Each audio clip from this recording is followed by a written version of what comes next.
और वक्त हुआ है हमारे आज के एडिटोरियल का। और आज का हमारा एडिटोरियल उस खत के बारे में है जो 317 वकला ने जजेस को लिखा है। सुप्रीम कोर्ट के जजेस उनके मुखातिब हैं उस खत में, और ये खत उस वक्त आया। टाइमिंग देखें, आजकल हर चीज़ की जो अदलिया से रिलेटेड है बड़ी इंपॉर्टेंट टाइमिंग है। और टाइमिंग क्या है कि कल सुप्रीम कोर्ट 30 सितंबर को दो अहम केसेस की समाअत सुनने जा रही है। एक आर्टिकल 63A का केस है जिसमें 63A को जो रीराइट किया गया था पिछले फैसले में, उसके बारे में रिव्यू पिटीशन है। और दूसरा ऑडियो लीक्स का केस है जिसमें एक ऑडियो लीक साकिब निसार की मुबैना तौर पे साकिब निसार के बेटे की गुफ्तगू है, और दूसरी मुबैना तौर पर अरसलान की और बुशरा बीबी की गुफ्तगू है। उस पर जो केसेस वो सुने जा रहे हैं। और उससे एक दिन पहले ये इत्तफाकन ये 317 जजेस ने ख़त लिखा। मैं इस ख़त में उन्होंने कुछ बातें कही हैं और उन्होंने जिक्र किया है कि मुमकिन नई आईनी अदालत को PCO अदालत करार देते हुए कहा कि जजेस किसी भी नई अदालत का हिस्सा ना बने। नई अदालत की हैसियत PCO कोर्ट जैसी होगी। नई अदालत का जजेस बनने वाले PCO जजेस से मुख्तलिफ नहीं होंगे। तो PCO पे बहुत जोर है। मैं PCO के बारे में थोड़ा सा आपको अपने नाज़रीन को बताना चाहता हूँ, क्योंकि एक लंबा अरसा कुछ लोग मीडिया से गैर हाजिर रहे, जिसमें एक नई नस्ल आई जिसको ये नहीं पता कि एक वकला तहरीक थी 2007 में। उस वकला तहरीक में ये वकला जिन वकला ने ये ख़त लिखा है उनमें बहुत सारे मुअज़्ज़ज़ वकला हैं, काबिल इज़्ज़त हैं, मैं उनका बहुत एहतराम करता हूँ। लेकिन उनमें ज़्यादातर तादाद, सैकड़ों की तादाद में वो वकला हैं जिनका ताल्लुक़ सिर्फ़ एक सियासी जमात से है। उनके उस पर नाम हैं जो हमने नाम पढ़े हैं। सिर्फ चंद एक मुअज़्ज़ज़ वकला हैं उसमें जिन्होंने वकला तहरीक में भी हिस्सा लिया था। और उस वक्त वकला तहरीक के बारे में आपको बताना चाहता हूँ जिसमें हमारा भी खून शामिल था कि उस वक्त जो वकला तहरीक चलाई गई वो भी इसी नाम पर चलाई गई। ये जो आज आपको जहाद और आज़ादी के नारे दिखाए जा रहे हैं उस वक्त भी यही था, अदलिया की आज़ादी, हम खाल उतार देंगे, हम ये कर देंगे। लेकिन हुआ क्या, अदलिया की आज़ादी और उस वक्त PCO जजेस कौन थे, उनका हशर क्या हुआ जिन्होंने जजेस की आपको मुख्तसरन बता देता हूँ। उस वक्त जो तहरीक चलाई गई वकला की, मीडिया इस्तेमाल हुआ और आपस की लड़ाई के बाद एक जब वापस आए उसके बावजूद सियासी रहनुमाओं की ज़रूरत थी, सियासी जमातों की ज़रूरत थी। पाकिस्तान पीपल्स पार्टी की बेनज़ीर भुट्टो शहीद और मियाँ नवाज शरीफ दोनों बाहर से वापस आए। उन दोनों ने इस तहरीक की क़यादत की। बेनज़ीर भुट्टो को शहीद कर दिया गया और आसिफ अली ज़रदारी सदर बने।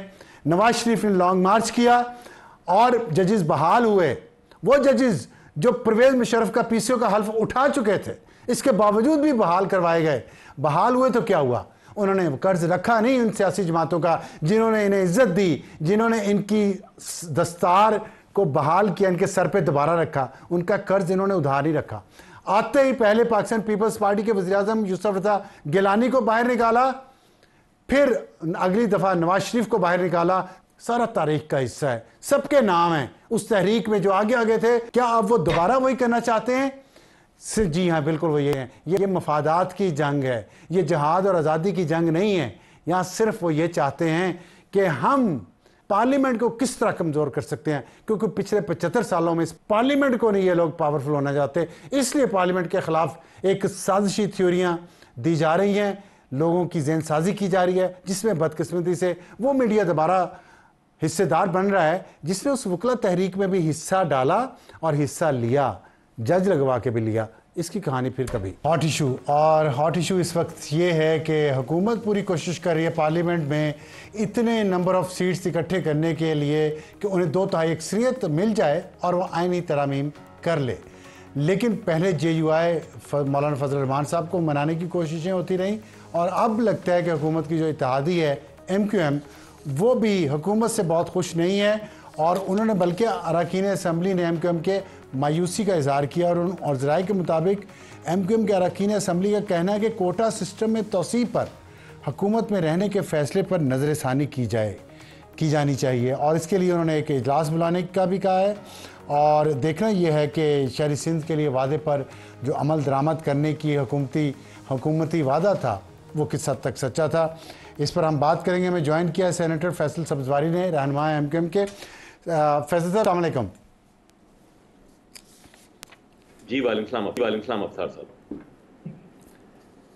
फैसल साहब ये बताइएगा कि ये जो MQM की हुकूमत से नाराज़गी या शिकवे की जो ख़बर आई है, क्या ये वही रूटीन का शिकवा नाराज़गी है जो किसी भी बिल के पास होने से पहले, ख़ास तौर पे किसी आईनी तरमीम से पहले तमाम सियासी जमातें कोशिश करती हैं कि वो मैक्सिमम बेस्ट डील जो है वो कर लें हुकूमत से।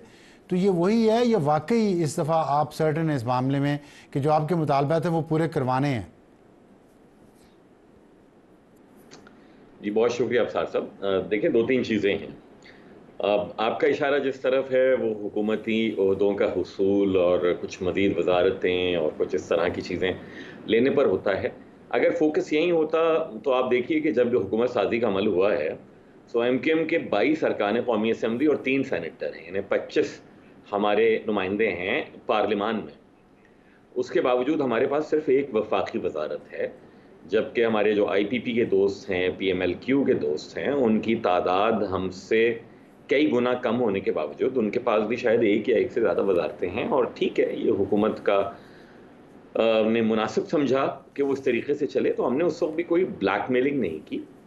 अभी जब ये आईनी तरमीम का मसला हुआ तो एक तो कोई बहुत वक्त के ऊपर हमें, जिसको कहते हैं ना कि बर वक्त के हम पढ़ें, पढ़ के समझें, अपने आईनी कानूनी माहिरीन के साथ बैठें, उतना मौका हमें शायद दिया नहीं गया। लेकिन जब हमारे सामने मुसविदा आया तो हमने कहा जी बाकी चीज़ें तो एक तरफ हैं, आइन में मुख्तलिफ आप पैकेजेस लाने की बात कर रहे हैं, कॉन्स्टिट्यूशनल कोर्ट के क़याम की बात कर रहे हैं, हाई कोर्ट्स की जुरिस्डिक्शन की बात कर रहे हैं, जजेस के ट्रांसफ़र की बात कर रहे हैं, और भी चीज़ें कर रहे हैं। तो एक अवामी मफाद का काम है कि MKM पाकिस्तान ने आइन के आर्टिकल 140 की रूगर्दानी करते हुए पूरे मुल्क में जो बल्दियाती निज़ाम मौजूद हैं और ख़ासकर सूबे सिंध में, उसको सुप्रीम कोर्ट ऑफ पाकिस्तान में चैलेंज किया था। और चीफ जस्टिस गुलजार अहमद ने अपनी रिटायरमेंट से एक आध दिन पहले उस पर एक खासा तफसीली फैसला दिया। उस फैसले पर तो सिंध हुकूमत ने अभी तक अमल दरामद तो नहीं किया, वो एक बहस है। लेकिन मैंने उस पार्लिमानी सरबराहान के इजलास में मैंने ये कहा भी कि बिलावल साहब आपसे भी कहते हैं कि हमने एक आईनी तरमीम का मुसविदा जमा कराया है कौमी असम्बली में भी और सेनेट में भी। वो मैं इस कमेटी के सामने पेश कर देती है MKM। आप सब उसको देखें कि सर्विस डिलीवरी के लिए सारी जमातें कोशिश करें कि आम आदमी के पास चीज़ें जाएं। तो ये इस तरह की चीज़ें थी कि जिस पर हुकूमत अगर हमसे पहले बात कर लेती PMLN तो हम भी अपना वेट के डाल देते, बजाय इसके कि कोई बार्गेनिंग कर रहे हैं। हम तो ये कह रहे हैं कि जी आप बेहतर सर्विस डिलीवरी के लिए ये आईनी अमेंडमेंट्स कर दें और इनको भी उसका पार्ट बना लीजिए। अब जो उस बात आपने की है जनाब कोटा सिस्टम की, देखें दो तरह के कोटे हैं अफसार साहब। मुझे फैज़ल मैं ये जानना चाहता हूँ कि थोड़ा ये कोटा सिस्टम का झगड़ा है क्या, जरा ब्रीफली इसको बता दें क्योंकि टाइम कम है हमारे पास। देखिए, कोटा सिस्टम तो कोई वैसे तो लियाकत अली खान साहब के ज़माने से मुल्क में कोटा राइज था, लेकिन जुल्फ़िकार अली भुट्टो साहब ने किया ये कि 1974 में उन्होंने ये कहा कि जनाब देही सिंध की आबादी पीछे रह गई है, तो इसलिए कराची, हैदराबाद और सक्खर डिवीजन्स को आप शहरी सिंध तस्वुर करें और बाकी सबको देही सिंध तस्वुर करें, और उस देही सिंध का सूबाई मुलाजमतों, वसाइल, कॉलेजों में दाखिलों, हर चीज़ के ऊपर 60% उनका हिस्सा होगा और 40% शहरी को रहेगा। अलमिया ये है कि पाकिस्तान बनने के महज 40 साल से भी कम अरसे में तो जुल्फ़िकार अली भुट्टो साहब ने कहा कि देही सिंध मुतासर हुआ है। अब 50 साल से ज़्यादा अरसा हो गया उस सूबाई कोटे को लगे हुए, लेकिन अब तक ना तो वो कोटा हटाया जाता है, और उस पर जुल्म ये है कि उस कोटे की भी खिलाफ वर्जी हुकूमती सरपरस्ती में होती है। यानी शहरी कोटे के नाम के ऊपर जाली डोमिसाइल बनाते हैं हुकूमत के अफसरान, और उनकी बुनियाद के ऊपर शहरी सिंध के नुमाइंदों को, अफराद को मुलाजमतें नहीं मिलती, और ये हमारा बड़ा पुराना और वैलिड ऑब्जेक्शन रही है। अब हम ये करने जा रहे हैं कि अब हम इनसे मांगें कि जनाब ये कोटे लगे हुए इतने अरसे हो गए, आप हमें बताएं तो ना कितनी मुलाजमतें आपने इस कोटे के हिसाब से दी हैं। विफाक में आईने पाकिस्तान में लिखा है शहरी सिंध का 6.25% से ज़्यादा कोटा होगा। क्या वो 6.25% से ज़ायद दिया जा रहा है? क्या डोमिसाइल की उस तरह से हक तलफी नहीं की जा रही जिस तरह से हम निशानदही करते हैं? क्या सूबाई कोटे भी जो हैं उनको कौन सा कानून और कौन सा आइन तहफ़्फ़ुज़ दे रहा है? ये हमारे वो नुकात हैं, और हम समझते हैं कि PMLN की हुकूमत को, खासकर PMLN को, इन हमारी दोनों काविशों के ऊपर हमारा साथ देना चाहिए, इसलिए कि वो हमसे रिटन तहरीर अच्छा, ये बताइएगा कि एक तो ये कोटा सिर्फ मुलाजमतों के लिए है, और दूसरी बात ये है कि PMLN कैसे आपका साथ उसको कैसे देना चाहिए, क्योंकि कुछ चीज़ें तो जैसे आपका जो दूसरा मुतालबा है कि आप ये चाहते हैं कि इख्तियारात सियासी या एडमिनिस्ट्रेटिव इख्तियारात निचली सतह का मुंतकिल किए जाएँ बल्दियाती नुमाइंदों तक, वो भी एक सूबाई मसला है। इस दोनों में PMLN किस तरीके से PMLN को चाहिए कि आपकी मदद करे? अब सर साहब देखिए, मैं नहीं मानता कि बल्दियाती इख्तियारात देना सूबाई मसला है, क्योंकि आइन का अच्छा। आर्टिकल 7 ये बताता है हमें कि रियासत की तारीफ क्या है। वो ये कहता है कि रियासत है वफाकी हुकूमत, सूबाई हुकूमत, बल्दियाती हुकूमत और वो इदारे जो टैक्स लेवी कर सकते हैं, नंबर 1। फिर बल्दियाती हुकूमत की तारीफ आइन अपने आर्टिकल 140A में करता है, जो ये कहता है कि हर सूबाई हुकूमत ऐसे बल्दियाती हुकूमतों के इंतखाबात करवा के इख्तियारात उन्हें देगी, कौन से? माली, इंतजामी और उनकी जो अथॉरिटी है उसके हवाले से। अब आइन यहां आके खामोश है और सूबाई हुकूमतों के हम जनाब बलबूते के ऊपर बैठे हैं। ना पंजाब में बल्दियाती इख्तियारात दिए जा रहे हैं, ना KP में दिए जा रहे हैं, ना सिंध में दिए जा रहे हैं। तो आइन के आर्टिकल 140A के आगे हमने कहा है भाई 4 तरामीम आप और कर दीजिए, और उसमें वो डिफाइन कर दें जो सुप्रीम कोर्ट ऑफ पाकिस्तान के चीफ जस्टिस ने अपने फैसले में कहा है, जो कि बाइंडिंग है, कि ये इख्तियारात मिसाल के तौर पे सॉलिड वेस्ट मैनेजमेंट सूबाई महकमा नहीं है, उसको आप दे दीजिए, शहरी और मकामी हुकूमतों को सीवरेज दे दीजिए, पानी दे दीजिए, सड़कों का निज़ाम दे दीजिए, प्राइमरी स्कूलिंग दे दीजिए, and the list goes on. ये कर दीजिए। अच्छा, PMLN क्या कर सकती है? पहली बात तो ये, आपने हमसे तहरीरी मुआहिदा किया, आपने कहा हम तो साथ हैं आपके इसके, लेकिन जब सेनेट की लॉ एंड जस्टिस कमेटी का इजलास होता है तो उसमें आपकी PMLN के जो सेनेटर साहिबा हैं वो उसकी मुखालफत करते हैं। ये सूबाई मसला है भाई, पढ़ के तो आ जाए ना, आइन पढ़ लें, मेरा बिल पढ़ लें जो तजवीज करता है, और मेरा और आपकी जमात का जो मुआहिदा है वो पढ़ लें। तो इसमें ये बताएं कि ये फ़र्ज़ करें जो तरामीम आ रही हैं, इन तरामीम में अगर आपकी ये तरामीम शामिल की जाएं और उसमें पाकिस्तान पीपल्स पार्टी मुत्तफिक ना हो, तो फिर तो मामलात यहीं रहेंगे ना। इस स्टेटस को कैसे तोड़ सकेंगे आप? आप वजह फरमा रहे हैं अफ्तार साहब। हमें तो जी बखूबी इदराक है ना इस बात का कि पाकिस्तान पीपल्स पार्टी अगर हिमायत नहीं करेगी तो इस पर अमल दरामद नहीं हो सकेगा।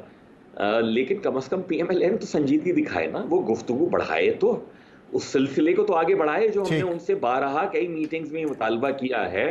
डॉक्टर फारूक सत्तार साहब थे, अमीनुल हक साहब थे, मैं था, हम सब ने उन मीटिंग में मुतालबा किया है, तो उसको आगे तो बढ़ाए PMLN। ये तो हमें भी इल्म है, हम पार्लियामान में बैठे हैं, कि अगर दीगर जमातों की हिमायत नहीं हुई और तो ये आईनी तरमीम हमारी तजवीज़ करदा नहीं हो सकेगी।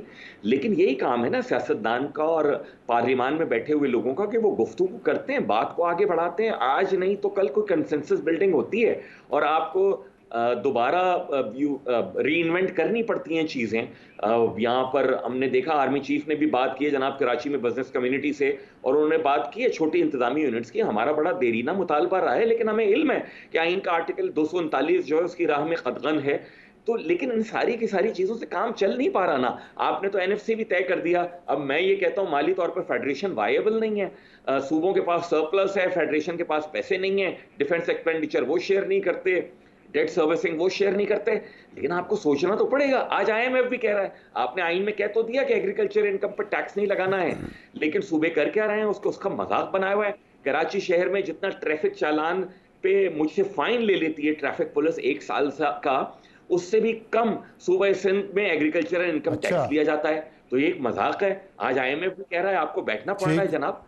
तो ये चीजें आइन में जो पहले से लिखी हुई हैं उनको दोबारा सोचना तो चाहिए ना, अगर काम नहीं चल पा रहा। ठीक है सेनेटर फैसल सब्जवारी साहब, हमें हमारे प्रोड्यूसर साहब कह रहे हैं कि टाइम ख़त्म हो गया है, तो बहुत शुक्रिया।